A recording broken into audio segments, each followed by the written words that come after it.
Hey, everybody, welcome back to Data Driven Health Radio. My special guest today is Jillian Acosta, a new good friend of mine who I met recently in Miami Beach. Is that right, Jillian? Was it in Miami Beach? My last few weeks are a blur. Anyhow, Jillian is a functional dietitian, and she's the founder of the root cause method. And I had the great privilege of watching Jillian give a talk at this conference, and we're going to get into the presentation that she did around obesity and weight management, and really the key term I took from that whole event was this concept of integrative mental health. That really are the words that kind of like encapsulated everything that was happening here at that event. So Jillian, I really want to get into the conversation about what you presented at A4M, but before we do that, if you could just introduce yourself to the audience and just tell us about the amazing work you're doing in the world, and then we can branch off into other topics. Sure. First of all, thank you so much for having me. It's a pleasure to be here chatting with you. And yeah, I'm a functional dietitian. I went to school traditionally to become a registered dietitian, and then I pursued my more training as a functional practitioner because I understood that the root cause of so many of the conditions that we see today are not being addressed by conventional medicine. And namely, in the world of functional medicine, which I believe a lot of your listeners are attuned to, one of the main drivers of so many of the conditions that we have that we see today in the health sphere are exacerbated by weight. But what's driving weight? And one of the antecedents of so many chronic illnesses is childhood trauma. And so I named my practice the root cause method because I believe that the root cause of so many conditions is actually childhood trauma. And if we're wanting to improve the physiology, optimize our health, our quality of life, et cetera, then we need to go to the root. And that's my personal philosophy, but it's how I've healed my body, and that's really governs the work that I do in the world with my clients. And I'm kind of placed in an interesting intersection between the worlds of physiology and functional medicine and mental health. And I use psychedelics as the primary tool or one of the tools to really access the root cause, what's driving our behaviors around food, what's driving the things that are so commonplace that have our physiology in such a space of inflammation and a compromised status. So I hope that makes sense. That's kind of the gist of what I do. Well, I think you're getting to perhaps one of the most important and oftentimes, as you mentioned, it's out of the scope of traditional weight loss therapies. It's out of the scope of traditional medicine. It does really start to get down to the root of where an individual is struggling. It's oftentimes a scary place for people to think about even going when they want to make changes in their health, but it's probably some of the most profound and rewarding work that can ever be done to help people towards reaching a state of optimal health. So just first of all, congratulations on the courage to just even say, this is where I want to go and this is where I want to help. And I want to help people go deep down into the closet and figure out what the heck is in there and clean it out. Literally. And it's just fucking awesome. So there's like a million questions I want to ask you here. A few things. First of all, like when you were speaking at the conference, I know you said that you're just getting into the world of speaking at events, but I reached out to you after your presentation by text, again, just not even really knowing you. And your stage presence was phenomenal, first of all. You're just a total natural up there. All the speakers were great, don't get me wrong, but like your slides were clean and minimalist, and you just were not even on the stage. You just like came down right in front of everybody and just like engaged and was just like, man, she's been doing this for 20 years. So Wow, what a you're definitely compliment. natural up there. Yeah, it was awesome. Thank you. I do a lot of that kind of work too, and that's why I noticed it was just really, really smooth and well done and concise and awesome. So fantastic stage presence. Thank you so much. And I even made some notes, Jillian. You mentioned something in your talk. I made two notes because I had been keeping notes on all the sessions. And one of the things you said was, first of all, nobody binges on broccoli. And I thought that was just like, that one is just a great tagline right there. Amen. And then you were talking about food triggers at one point, and I've worked in a lot of weight loss programs and clinics just due to the nature of the work we do here at Heads Up. And I've spoken with weight loss practitioners who have clients who like even just have to change the way they drive home from work so they don't drive past a place that triggers their emotional eating, for example. And one of the things you said was you were like, hey, I don't the triggers are fine, but I want to know what triggers the trigger. And that's like next level of trying to figure out like, okay, yes, we know when you drive by McDonald's, you get emotionally triggered, right? That we know, that's fact. And people have triggers for lots of different things, but what triggers that? And why is that even triggering to one person and not the next person? It was just the next level of depth, I think, to start asking why about certain Yeah. things. So those were a couple quotes I pulled out of the I love session from you. I know that's random, but any comments no, on those two? it's so great. Um, what I have to say that kind of encompasses both of them is that it's never about the food. It's never Mhm. about the food. Emotional eating, anorexia nervosa, bulimia nervosa, overweight or obesity, it's never about the food. It's about what's driving the impulse to use food in a particular way. And my belief, and this is what's stated in the literature, is that it really boils down to attempted emotional regulation. We're trying to self-soothe. It's not Yes. McDonald's. It's this woman who is so overwhelmed by her life and doesn't understand how to create spaciousness or to regulate her nervous system in a way that's deeply nurturing and soothing. So McDonald's has been the thing that she's reached for to try to give her momentary relief. And that's why when she drives past McDonald's on her way home from maybe a job she's miserable at, she feels so compelled to swing by the drive-through.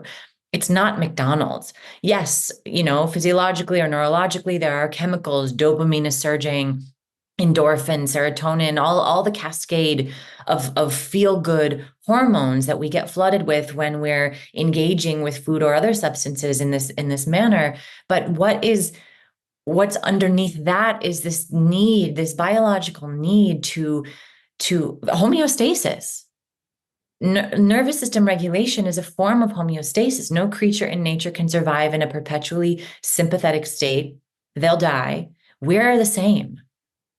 And so if in a society or in a culture that is so promotes such dysregulation with overworking and over everything, right? We're dysregulated that the ways in which we attempt to soothe are typically costly. They can be Mhm. detrimental. And Mhm. what's exciting about this is that yes, I'm a dietitian. My work is I deeply support the physiology. I'm analyzing data. I'm creating protocols for people's unique physiology, but I spend a limited amount of time on that, and I spend so much time on what's driving our behavior, what's happening in the Mhm. body. I say this thing often to my clients that weight gain has so much, it's so little to do with food, and it has so much to do with how willing we are to feel. Yes. How safe can we make ourselves? How spacious can we, what, like a spacious environment or a safe environment internally so that we can feel what's there? Because when we're willing to feel an emotion, we no longer need food to numb it. And the charge Mhm. around McDonald's or cookies or whatever, it starts to dissipate because the feeling, the energy has already been felt. It's experiential. It's deeply healing on a foundational level. It's not about following a rigid diet or meal plan. I love the words you used, attempted emotional regulation, which is us as an organism doing the things in our environment that we think we need to do to get back to this state of homeostasis. And sometimes the way we self-regulate becomes maladaptive, and that Absolutely. can show up in any number of ways. It could show up through the food choices we're making, or the substances we're consuming, or the choices that we're making on a day-to-day basis. And that's a really, really hard problem to solve, because you have to really go down into the core of the software, and you have to go into like the operating system and figure out like, okay, there's a bug in there, just to use some computer analogy, and it's psychospiritual. Or Mhm. also another word for that would be emotional. So Mhm. there's not a lot of traditionally, there's not a lot of tools available to us historically to work with psychospiritual issues.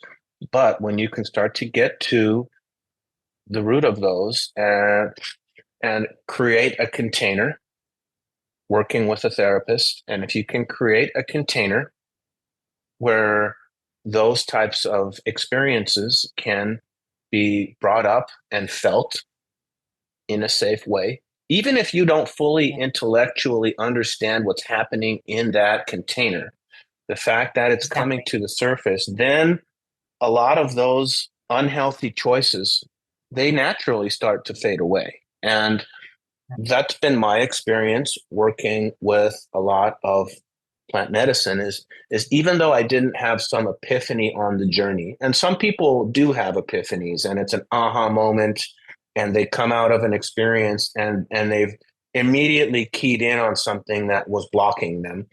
In my experience, it was more subtle, but whatever. The point is that behaviors just start changing organically and naturally. And what I was so encouraged about at A4M was that they're even creating the forum. So, Jillian, could you maybe even just share for the audience what that whole track was even about? Like, to start seeing a whole track on psychedelic therapy at a very prestigious integrative medicine longevity conference.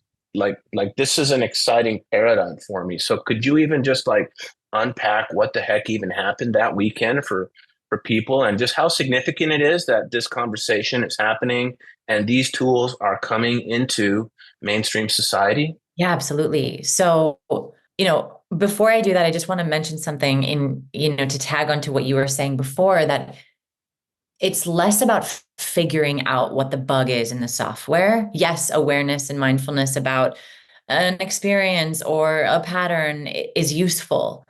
It's almost like in some ways it can act as a prerequisite. I don't think it's the only one, but it's less about figuring it out and intellectualizing it, and it's more about experiencing it. It's more about creating safety to allow for the experience to come forth, allow the sadness. There's a big difference between processing and like thinking about sadness. I'm sad because this person said this mean thing to me, or feeling and being with sadness and letting sadness kind of move through you. And one of them moves energy and kind of closes the loop and leaves you with a sense of relief. And another one helps you understand why you may have gotten in that space, but it keeps the energy contained in, keeps sadness in, doesn't make it go anywhere.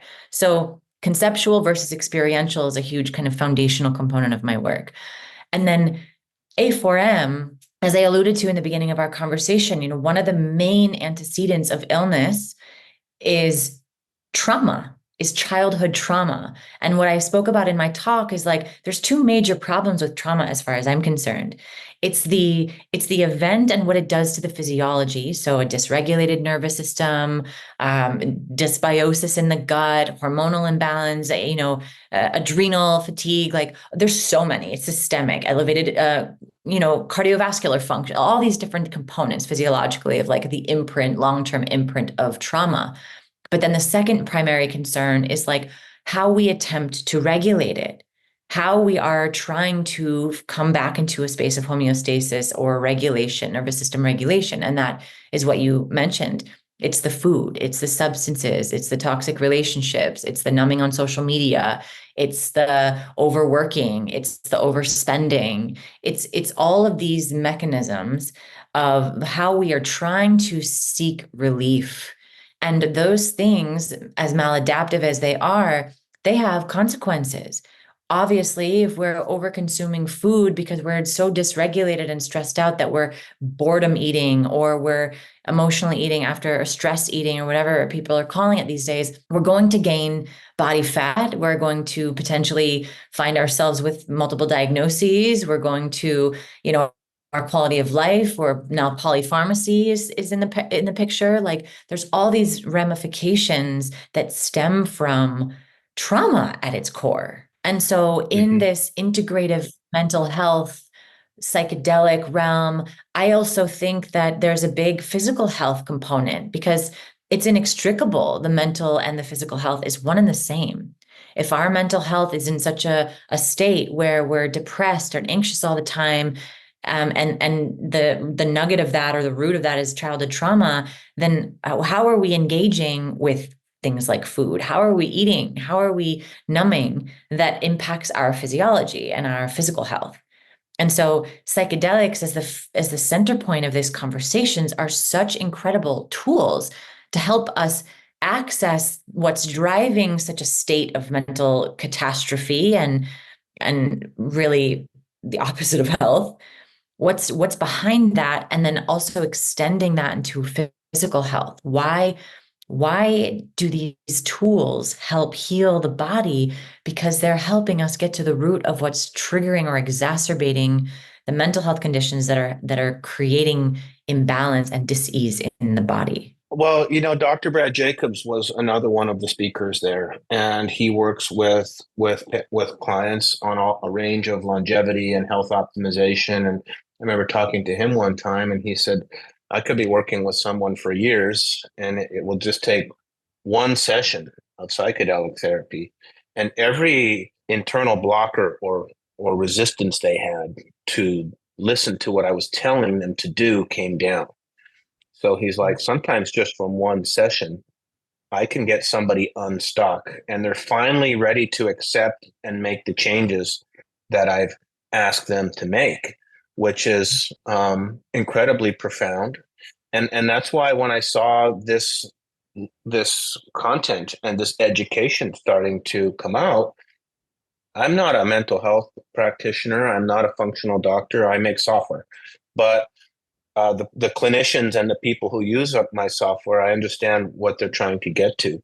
And that's why I was so excited to see this track. So, what are your thoughts on, is this the first time they've had this at E4M? Do you know? I It think is, it yeah, was. I can't be certain though. it was. And what do you think about this, like starting to become part of the narrative? I think it's incredible. I'm such a proponent. I mean, as a clinician in the health space, as I've said, don't see a difference between mental or physical health. I think they perpetuate one Okay. another. There's the, Hmm. 95% of serotonin is produced in the gut. If your gut is messed up or unhappy, your mind will be unhappy. Just as stress can induce pathogenic or opportunistic bacteria in the gut. And so there's this bidirectional highway between the brain and the gut. And so it's like you can't separate mental and physical health. It's not real. We don't live in silos or in compartments. That's not true. And so if we're really committed, as I said it in the talk multiple times, to making a difference in health optimization, in helping people get off or reverse or go into remission for chronic illness or get off of medication, improve their quality of life, then we have to both focus on the physical and the mental health. And these tools are by far, in my experience and what's coming out in the literature, the most efficacious. They just take Yeah. us right to the nugget, right to the root. Yes, they And do. frankly, I got into this work because this was my experience. I lived for Hmm. over 3 decades with a severe, I wouldn't call it an eating disorder. It got into eating disorder, diagnosable eating disorder in multiple segments of my 30 years of life. But overarchingly, it was disordered eating. I was binging, I was emotional eating. There were periods where I was in treatment for bulimia and binge eating disorder, but there were other moments where I may not have, been diagnosed by a clinician. Like, but it was disordered eating all throughout my life. And I had no idea why. I had no idea why because that pattern began when I was 3 years old until I sat with You don't ayahuasca in remember. 20. I didn't remember. I had no reference point of life prior to the development of that pattern. And in sitting in an ayahuasca experience, I learned that I was sexually abused as a 3-year-old child. And everything made sense to me. No wonder I abused food. No wonder I couldn't tolerate feeling anything uncomfortable. No wonder I isolated myself for the vast majority of my life. It all made sense. But not only was it logical and made sense to my rational mind, I experienced a level of compassion for myself that I have never been able to access. I was like, I saw myself for the first time with a new set of eyes. Like my heart broke for myself. And from that space, I began devotedly working towards my own liberation of these patterns. My body started healing. I was diagnosed with thyroid and GI issues like at a young age. Like I lost weight. I was so inflamed. Oh my God. It was just like I was a mess in many ways. I was so inflamed and miserable. And learning my story helped me on every level to understand why I had got to that way, to understand the patterns that have existed, to understand why the relationship with myself was in such shambles, and it allowed me to begin healing on the deepest layer imaginable. And I don't live there Amazing. anymore at all. Wow, that's incredible. You really kind of got to the crux of the issue with early childhood events, which are for most of us, we were so little, we don't even remember why it happened. So you were saying it, you're like, I knew I was behaving this way in the default world in normal life, but I didn't know why. And that's the case for most people is they just don't remember what happened to them at that young age. I know there's an assessment that you can do called the ACE score, which is the Yeah. Adverse Childhood Events, and we offer that in our system as a way maybe to create an awareness for people who may not be fully aware. We can't send everyone into ceremony, so we've got to figure out like, hey, is there something that happened to you that you don't remember that is the actual root cause of what's But how do driving you this? answer that? And how do you find what's that? How do you answer how do you answer that if you don't remember? Like if I had filled out an ACE survey before that ayahuasca experience and what like reporting sexual abuse was not in my awareness, so I didn't. It was actually inaccurate. Like Well, there's that's the beauty of the medicine. Like the medicine helped you remember something that you couldn't right, even intellectually remember, even on the survey. So right. this is the core of the interview today. These are the tools, the stuff you don't even remember, the stuff you've decided to stuff away and not deal with, and in one session you were able to access a painful memory. And I've been in dozens of ceremonies, and in the morning when everyone shares their experiences, everyone, this is the power of these modalities, is I'll be in a room with 30 people in ceremony, and each person got uniquely what they needed to get on that particular night. And in your case, it helped you access a memory from 3 years old that you don't remember. And then you're able to feel and to have the tools to be able to process that in a way that is releasing.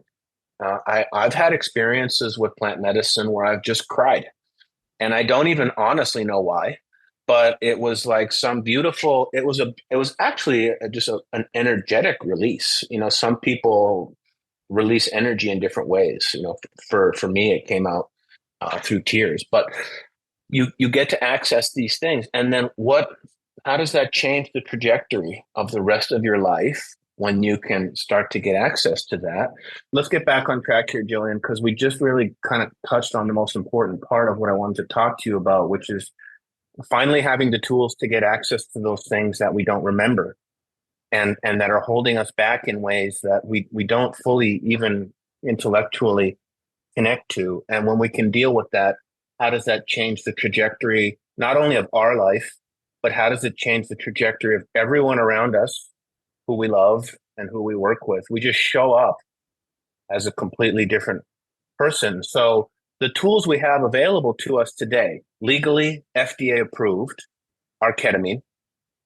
We know that very soon there will be an FDA, I don't know what they call it, a ruling or something like that on the phase 3 clinical trials from MDMA. And we know that psilocybin is not far behind there. And there are other tools out there that people use. But could you share a little bit about how you work with ketamine as a psychospiritual medicine?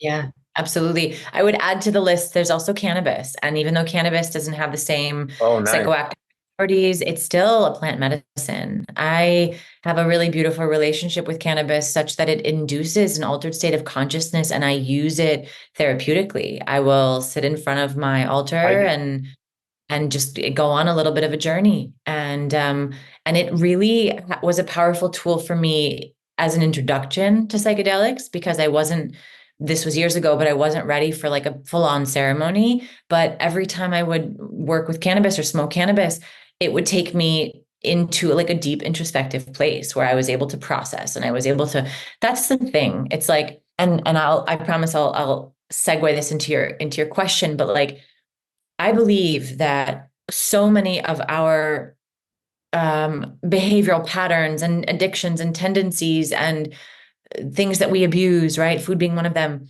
It's not about any of the substances. It's about our difficulty feeling. As I said in the presentation, like I don't believe the epidemic is obesity or even narcotic addiction. I think the epidemic is a fear of feeling. The epidemic is numbness and dissociation.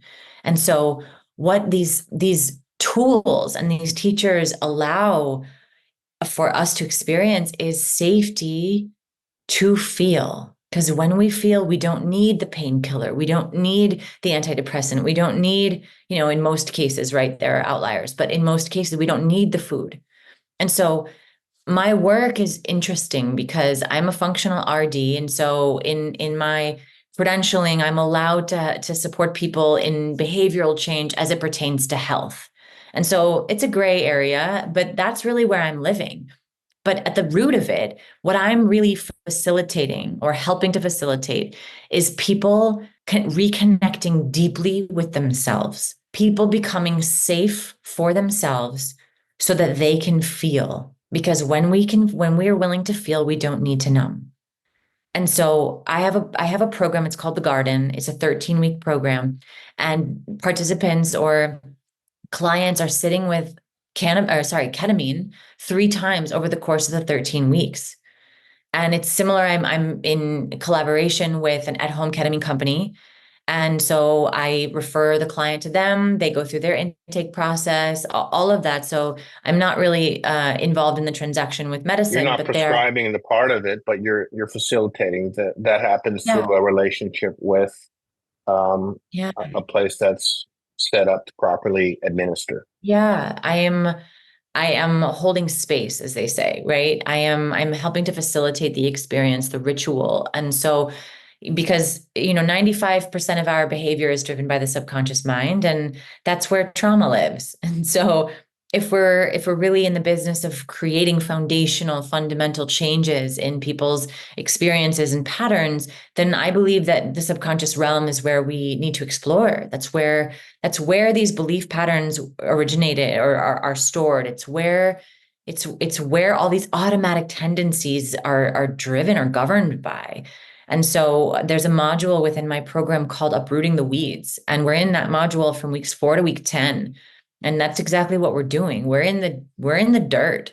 We're digging up the roots of the ways in which they see themselves, treat themselves, respond to certain stimuli. Like everything is a direct reflection of the relationship we have with the self. If it wasn't safe to feel when we were children, if we got punished for being angry or sent to our room, we were led to believe that the feelings that we have are bad or are not, they're not welcome. And so we have repressed those feelings. We have suppressed our own truth in many ways. Sadness is a truth, anger is a truth. And so it's really about creating safety to allow these modes of expression, this energy to come forth and be known so that they can feel. Because I also see food as kind of like a wedge. It's a wedge that kind of like stands between a person and their truth, a person and their story, a person of what, like whatever they're suppressing. It's kind of like this mechanism that pushes things down. And as that pattern starts to be alleviated, as they stop using food to push down feelings, what's happening simultaneously is that they're coming into deeper connection with themselves. They're able to open up to a feeling such as sadness or grief, hold themselves through the process of really feeling it, and no longer using anything to numb, meaning they're not fragmented from themselves. They're no longer dissociating. And in the absence of a dissociative mechanism, they're coming into connection. They're knowing deeper depths of themselves. They are coming into more compassion, coming into a deeper sense of integration, of wholeness.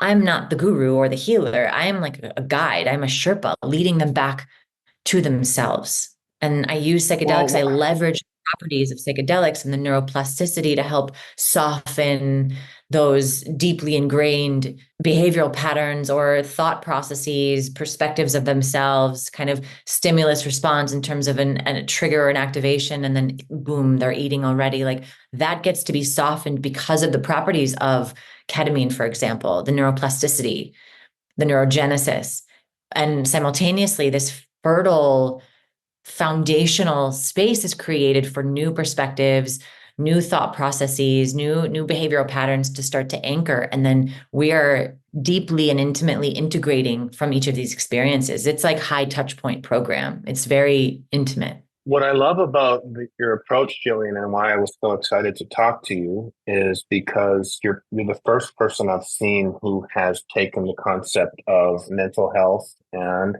psychedelic therapy as a successful tool to approach obesity and eating disorders. I think it's very well known if you're working with ketamine or psychedelic therapy that it's approved FDA for treatment resistant depression and suicidal tendencies and other heavy um, mental health disorders. But actually, when you start to think about it for in a weight loss or an eating disorder, it's absolutely just as relevant. And I think you could almost start to look at obesity and eating disorders from a mental health point of view. And It no is. one is thinking that way except you. There's GLP-1s and there's keto diets and there's everything known to man, right? And yes, you have to get that stuff figured out, and blood sugar and metabolic health is a component of that, right? But like that's at a surface level. Like what changes can I make? And yes, those all work. I had phenomenal experience with a ketogenic diet personally. It was the first time I learned how to put myself into ketosis and learn how that machinery that I have works. So like that's all super important, but nobody was really coming at it from the mental health point of view. And that's why I was so excited to talk to you. And then you're taking it one step further and saying, now I want to take these incredible new therapies coming to market, like psychedelic therapy, and apply those to weight loss. And it was just the first time I'd seen those dots connected and then to put them into protocols and to facilitate it. So it's just a really brilliant approach to the whole journey. And then the other great thing about integrative medicine is once they help you get to that root event, okay, that's great. Like you've addressed that. But then integrative medicine, functional medicine, then they can help you make the rest of the changes that you need to make. They can help you work on the health issues. They can help you work on how to eat properly. What does that even mean? How to get good sleep, how to get the thyroid function dialed in, how to work on whatever else you have. But like once you rip the root out, that's the beautiful part of the word integrative mental health. it's the whole package. So like we get to those adverse events and remove them, but then we build this whole integrative medicine foundation around it, and that's really to me like whole person healing and whole Yeah. person holistic health and thinking, because you then work on the rest of the parts of the system that you can optimize once you get to the root. Anyhow, just a long-winded way of saying I love the way you're thinking about approaching this with these tools. Thank you so much. And just to like shine some light on this, eating disorders, classic eating disorders, that's actually diagnosed by the Diagnostic and Statistical Manual of Mental Disorders, the DSM-5. So if we have eating disorders, bulimia, anorexia nervosa, binge eating disorder, they're classified as a mental disorder, really. But what I'm Understood. fascinated by is that disordered eating is not diagnosable, but the criteria is the same. The criteria is eating past the point of fullness, eating when you're not physically hungry, eating and inducing like a shame spiral, eating until you're uncomfortably full. All of these criteria for binge eating disorder is exactly what people that are carrying excess weight, that are, overweight or clinically obese, that's what they're doing. And so I say this Precisely. not I want everybody to be diagnosed with an eating disorder, but rather because I'm trying to draw the connection between obesity and disordered eating, Yes. obesity and emotional eating. It's emotional eating. And so let's address the emotional component that's driving the status of obesity. I've been in the business a while. I just haven't really seen it thought about that way. And like you said, there are clinical definitions of eating disorder, but there's lots of people who are not thinking of themselves as someone with a mental health disorder, but there is a disordered eating there. And can you help that person on their path by helping them work on some of the underlying structures that they may not even realize need to be addressed? That's like the most exciting part of this market is people who are struggling, but they don't identify with a diagnosed condition, but there's emotional work that can be done to unlock these individuals to where they want to get to. So it's for me the really exciting segment is people who just don't think of themselves as having an emotional component that they need to deal with, but it is there. And if we can start destigmatizing the ability to even say, okay, yeah, maybe I do have some emotional triggers and drivers that I'm not aware of that are making it harder for me to achieve my goals. And now we have a whole new set of tools available to us. And these tools are expanding. I correct me if I'm wrong here, but both psilocybin and MDMA got breakthrough status from the FDA. Yep. And at the A4M conference, a lot of the speakers there, they were licensed psychotherapists. They were licensed medical doctors. They are practicing medical doctors, practicing therapists, practicing psychologists. So these are credentialed doctors with decades of experience getting on stage and saying, in 3 sessions, I can completely address this issue. And my alternative before the psychedelic therapy was an antidepressant or a medication that someone's on for the rest of their life. So the difference between 3 sessions and the rest of your life on a medication like those, and plus even the results from the clinical trials, just like they were orders of magnitude more successful than anything else we have a name for. And you only have to do it 3 times. And so these medical professionals are saying, hey, if I don't have to put someone on something that kind of tinkers with their brain chemistry for 10, 20, 30, or whatever period of time that you're on there, maybe it's a short time. And I have people I love who have had very positive experiences with pharmaceutical interventions, including antidepressants. So I don't want to um, just beat up on that approach. But Yeah, what's there's so a exciting to time me and is that place. these new, yeah, precisely. But what's exciting for me is the outcomes that are available. They're off the charts. Uh, B, they're delivered in a very short amount of time. And C, it's just it's the transformation that happens when you really just start to get to the root cause of a lot of issues. And for me, I'll speak personally. I didn't even necessarily think I had a lot of root cause issues emotionally to deal with, but I think just everybody growing up in society, you accumulate them. Like, there are a lot of my friends who I love who have been sexually abused and or have had other very serious alcoholic parent or physical abuse. But even just going through normal day to day life, the amount of crap that we build up, the gunk in our system, for me, that's why I choose to use these medicines. Is I just want to continuously be removing all the crap that I internalize from just society in general, and just dropping baggage like on a regular basis is like how I approach this stuff. That's just my own personal way of using these medicines. Yeah, I think trauma is part of the human experience. And, Dr. Gabor Mate says there's big T trauma, which is like sexual abuse, the death of a parent, like some big kind of catastrophic event. But then there's also little T trauma, which is maybe being humiliated in class by your second grade teacher, or your needs Yeah, perpetually not being met. Your mother was yeah. loving but working two jobs and just couldn't give you the nurturance that you craved. And that leaves an imprint, that leaves a hunger, right? And so no one gets through childhood unscathed by trauma. No one gets through childhood without these kind of beliefs about themselves in response to trauma.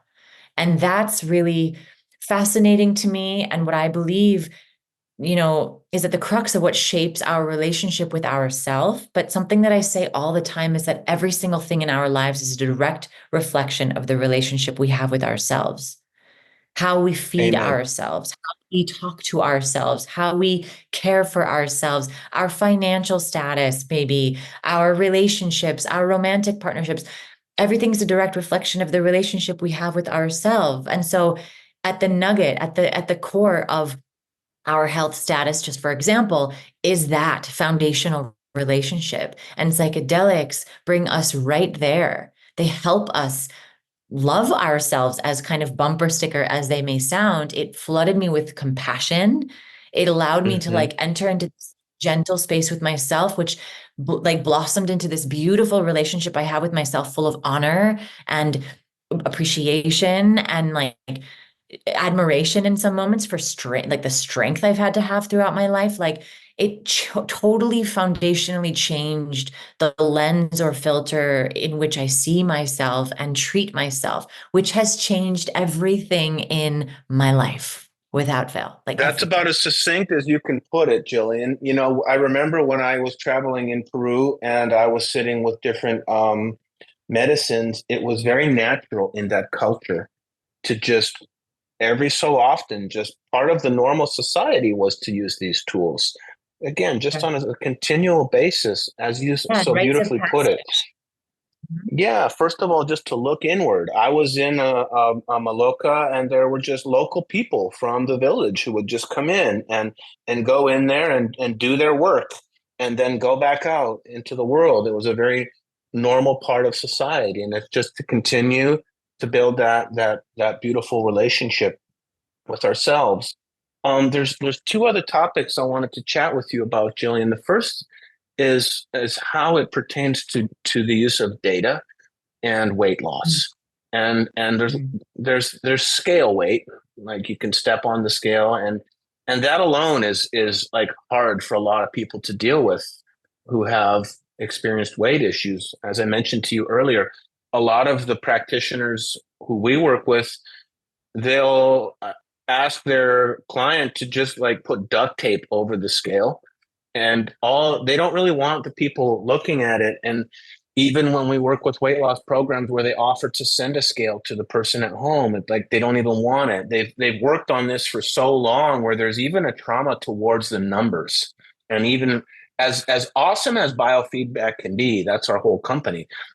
There's a place where that's not appropriate. So could you maybe just talk a little bit about when data is helpful and when data is harmful?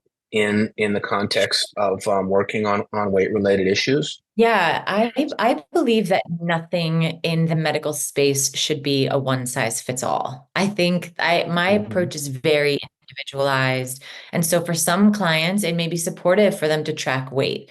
And others, it can be really Hmm. triggering because there's so much deeper meaning or associations they've kind of entangled or is enmeshed with a number. I'm 5'10", like if I'm the number compared to another woman who's 5'3", it could imply things, or it could kind of trigger certain thought Of processes course. or beliefs about myself that are frankly like counterproductive. I don't weigh myself, not because I'm afraid of the number. It doesn't offer me much. It doesn't say anything, of course, about my lean body mass or my body composition, really. And so I may ask for a weight initially when I'm working with a client, but I don't ask for their weight. I don't ask them to track their weight throughout the course of our work together. But I do look at other metrics. There are other metrics that are, some of them are qualitative and others are quantitative, but all of them are really useful. For example, I just had a client who finished the garden and she lost 40 pounds over our time together, which is astounding. And it didn't Incredible. come from following a particular diet or a meal plan. Although I do prescribe a structure, the way I use that structure is like, this is what's most supportive for your physiology, and do your best to follow it. But when you deviate, we are going to use that as gold. It's going to illuminate what was really going on. What did you really need? What were the patterns? Like all of that stuff is data that I'm collecting and using it for that particular client's nuanced experience. So I'm all for collecting data. But then there are other metrics, like I said, like glucose, fasting insulin, triglycerides. Like I really love data collection. And so many people get so hung up on weight, but that's not, it tells a fraction of the story. It's incomplete. And then the other side is like, not everybody who goes through my program loses all this weight.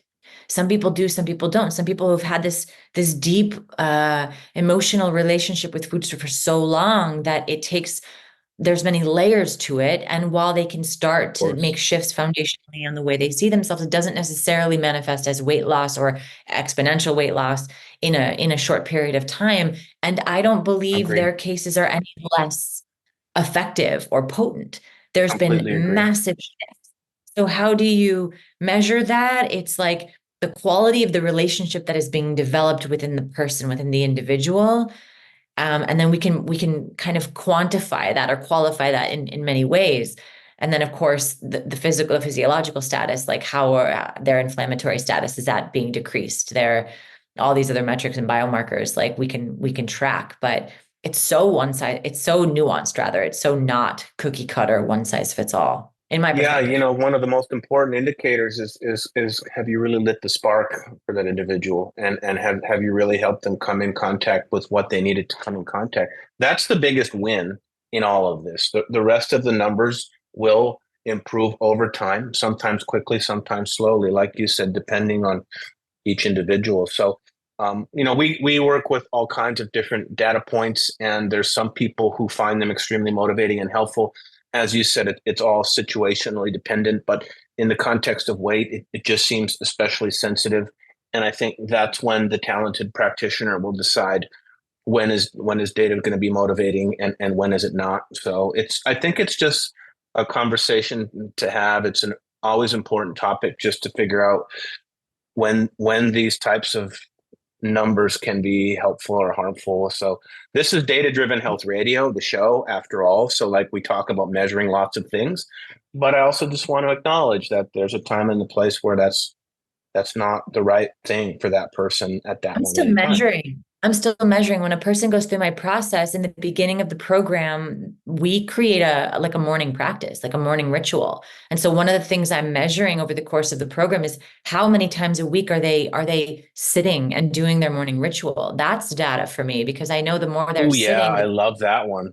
Yes. the deeper, the more they're prioritizing themselves, making space to connect with themselves, deepening Yes. their connection with themselves. And that still tells me something that's measurable and trackable, but that's not necessarily like a biomarker or a number. Oh man, I couldn't agree more. There's times where I'm not traveling like a madman and I'm home and I'm stable and my nightly ritual is consistent and my morning ritual is consistent. And those are just the sweetest times in life where that is happening. So like even just like are you checking in with yourself on a daily basis? Whatever checking in with yourself means. Maybe it's just journaling or maybe it's whatever your morning ritual is, a cup of coffee outside, listening to the birds, or a meditation session. So I really like that way of thinking about just measuring how we're checking in with ourselves. That can be the most important indicator of success.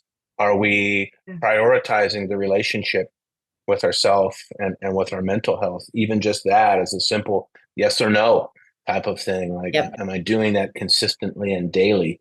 Is a really powerful indicator. Absolutely. I mean, this client who lost this weight, who I'm referring to, she'll tell you like it wasn't because of a diet. It was because she learned how to be like the nurturing caretaker for herself that she never had but always needed.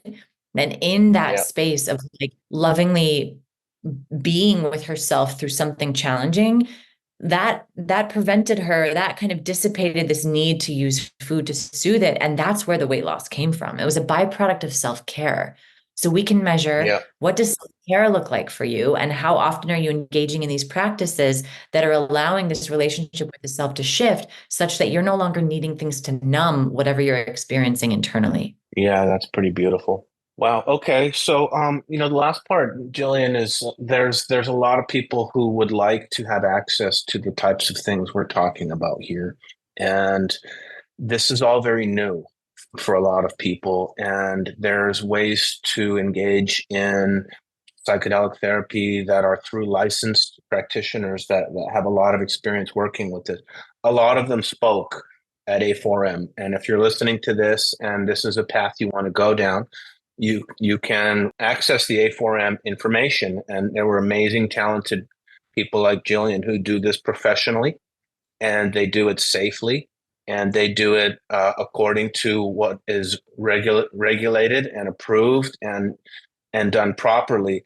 So, how do people get in touch with you, Jillian, if they're looking to work with you? And even if you're just listening to this and we've sparked a curiosity and you even want to have a conversation with someone to say, hey, is this right for me? What's the best way to get access to a really, really good integrative mental health professional? It's a good question. I think, I mean, first of all, ways to access me. My website is therootcausemethod.com. My Instagram is Jillian Acosta _RD. And I run all of that myself. It's always me who you'll hear from. And I'm happy to be a resource and point you in a direction depending on your needs. But I would agree, like, yeah, it took me a long time to penetrate the world of psychedelics. This was back in the day, like in 2018, 2019, before there was so much conversation in the zeitgeist and in the collective.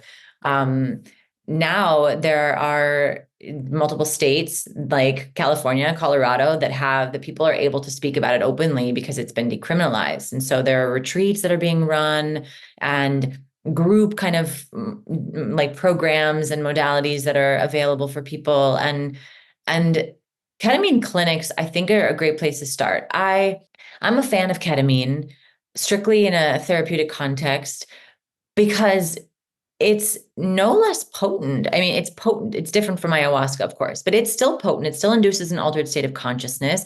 It still allows for exploration of the psyche and the subconscious mind, and it allows and catalyzes big emotional releases and energetic releases. But the thing that I really love about ketamine is that it's gentle. It's so gentle. It's Hmm. very heart opening. You're still getting a potent experience, but in my perspective, because of the level of trauma that I experienced as such a young child, sometimes when I'm getting ready to sit in medicine, I will feel this contraction of my nervous system. It feels so scary sometimes. And Yeah. one of the reasons I use ketamine so much personally and professionally, it's legal, but personally, is because I don't have to kind of break through the layer of fear in order to be available for what the medicine wants to show me. it just like I'm open to it. And so for people that are starting this path of exploration, ketamine is an amazing place to start. And there are ketamine clinics almost everywhere. It's accessible. And so my recommendation would be to either explore a ketamine clinic or explore one of these at-home ketamine companies, such as Joyous or Journey Clinical or Mindbloom, New Life. Like they have an intake process and they'll send the medicine to your home, and you can have a guided experience with a psychotherapist on a Zoom call or a similar, like a video call, and in the comfort of your own home. That's what I'm doing with my clients, that kind of structure. And so if you have, if you feel safe and there's someone that is trusted to kind of help you process both before, during, and after the experience, the Yes. rest is up to like the higher intelligence. The rest is like, I trust the medicine, I trust spirit, and you'll be shown only what you're capable of holding and nothing more. And everything you're afraid of seeing, you've already survived. You've already survived the worst of it. It's just the energetic and emotional residue that wants to be kind of felt so that the loop can be kind of complete. It just wants your attention and your experience, and then it can kind of like leave the party. You've already survived it. And so what a gift to yourself, your mental health, your physical health, your emotional health, your energetic body, like all the things is gets deeply benefited from you kind of touching these things that psychedelics help to access. And that's I probably where love I would that. start. Yeah, I've as out of part of my own curiosity, I've gone to ketamine clinics, and that's one way of administering it. What was missing for me there was really no therapeutic component to it at all. It was more of like, okay, this is just an acute experience for you. So there are clinics who mainly cater to very acute situations, and those clinics cater to a lot of people who are coming in with very, very severe acute mental health disorders, and they're set up to give someone that acute experience, but there's very little in terms of integration. It's not a relationship with a therapist per se. So those are there. That's one I form. feel There's that's the a companies. service. Agreed. And there's a place for those, and I've experienced those. And I think the next part of it would be, can I work with a therapist who can have a relationship with me and use this as one part of the therapeutic experience? That's a different type of way to use these types of medicines. And then there's others, there's hybrid models like you explained, where you can be in the comfort of your own home and work with someone who can help you there. So I'm just laying out for people who are listening and don't know where to start, just different ways, different entry points, basically, of how you can start to gain access here. So anything you'd add to those entry points, Jillian? Yeah, I would prioritize a therapeutic alliance. I would seek out either a company or a facility that offers a therapeutic option, or having your own therapist acting as a support system for the integration process. Like I remember my first ayahuasca experience, the medicine man saying, 98% of change and transformation happens off the mat. 2% happens on the mat. 2% because it's like this Interesting. massive expansion of our awareness. But then, like, what do you do with Yeah, it? It's all about weaving in absolutely. and integrating and like creating a new psychological infrastructure, essentially. And that integration is what does that. It's like, I always see it as this, and I have no, experience in like the world of architecture whatsoever, but I see that psychedelics, it shows us like the blueprint, like almost like the renderings. And then it's like, integration is what is like brick by brick creating something that is like livable, breathable thing, a way we live our Agreed. lives. Hmm.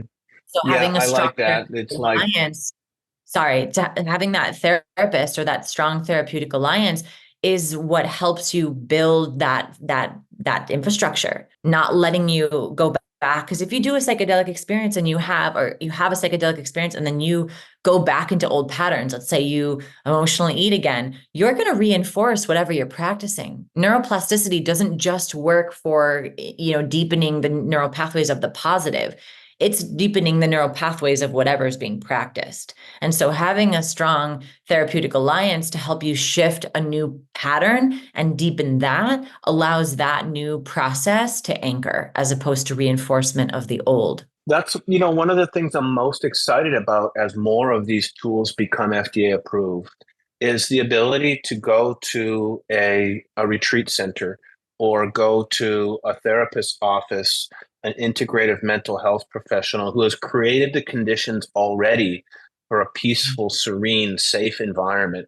Immediately, even when you walk in the door, you feel yourself start to be at ease because there's plants and beautiful music, and so these opportunities now are becoming available where you can go to places that have professionally trained people, licensed people, and you can go there and the whole experience is engineered for you.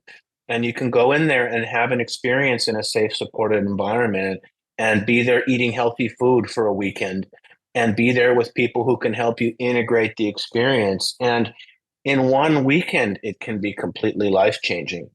So find a place that is safe and supportive and meets your needs. Find someone amazing like Jillian. Find someone who can integrate this with you as part of whatever type of therapist experience you have. At A4M, there were tons of therapists with decades of experience that are now introducing psychedelics as part of their treatment program. They're still awesome. They just have some awesome new tools to layer in. I can't tell you how wonderful it would be just to go to a weekend retreat where I can go and do this in a safe, supported, legal way. These are FDA approved. They're clinically manufactured products. We're not talking about stuff that is outside of traditional medicine. So you're getting pharmaceutical grade product.